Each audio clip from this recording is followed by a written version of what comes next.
नमस्कार, आप सबका स्वागत है हमारे चैनल नेक्स्ट 9 न्यूज़ पर। मेरा नाम है दीपक गुप्ता।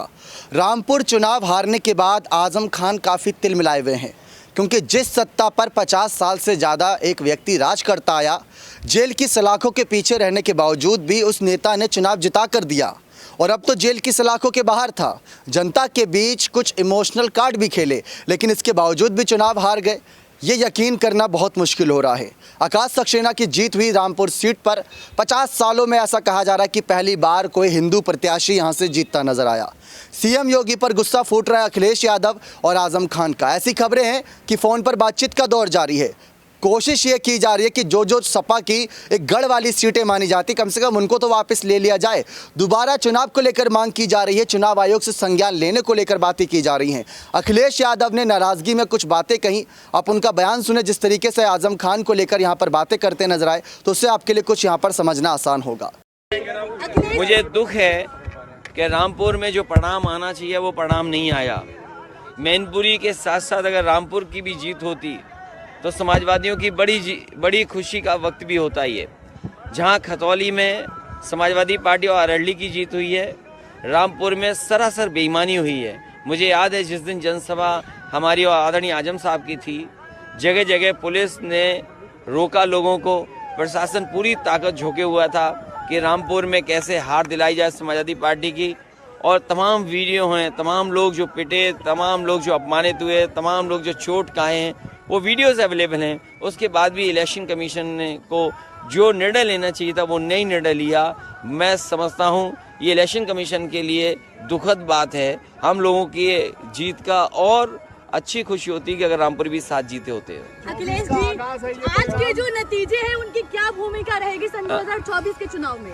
जहाँ नेताजी के सिद्धांतों पे हम सबको चलना है, वहीं 2024 तक के लिए हमारे सभी समाजवादी कार्यकर्ताओं के लिए इस चुनाव के परिणाम ने ऊर्जा दी है और नकारात्मक राजनीति का अंत हुआ है। ये संदेश इस चुनाव से यहाँ से गया है। सर, आज शिवपाल सिंह यादव जी का और आपकी पार्टी समाजवादी में फिर से एक बार विलय हो गया है। किस तरह मिलेगी इससे पार्टी? मैं बधाई देना चाहता हूँ आदरणीय शिवपाल सिंह यादव जी को, जो राष्ट्रीय अध्यक्ष थे अपने दल के। उन्होंने आज समाजवादी पार्टी में आने का काम किया है। साथ हैं हमारे, उनका जहां सम्मान होगा वहीं उनके कार्यकर्ताओं के जुड़ने से समाजवादी आंदोलन और तेजी से आगे बढ़ेगा। अखिलेश जी, सवाल अभी भी वही, क्या भूमिका क्या रहेगी चाचा जी की? जब चाचा हैं, हमसे बड़े हैं, तो स्वाभाविक उनकी भूमिका भी होगी उसमें।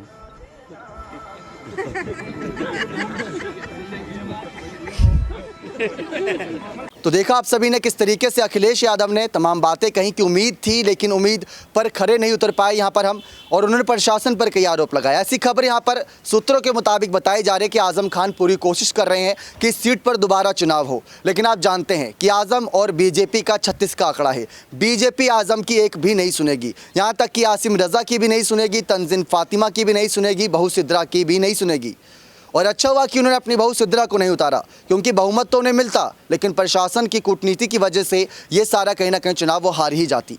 आपको बता दें, आसिम रजा ने यह आरोप लगाया कि ये जीत बीजेपी की नहीं बल्कि खाकी वर्दी वालों की है, क्योंकि खाकी वर्दी वालों ने उस दिन आधार कार्ड मुस्लिम जैसे ही देखा वैसे उनको वोट डालने नहीं दिया। करीब 2.5 लाख वोटर्स को वोट डालने ही नहीं दिया गया उस सीट पर। यह बहुत बड़ा खुलासा किया आसिम रजा ने। उनके खुलासे के बाद हर कोई दंग था। अब्दुल्ला ने भी ये बात कही, आजम खान के जो बेटे हैं, कि यहाँ पर वोटिंग अगर सही से होती तो रामपुर फिर से यहाँ पर आजम खान का होता, लेकिन रामपुर में आजम खान की तगड़ी हार हुई।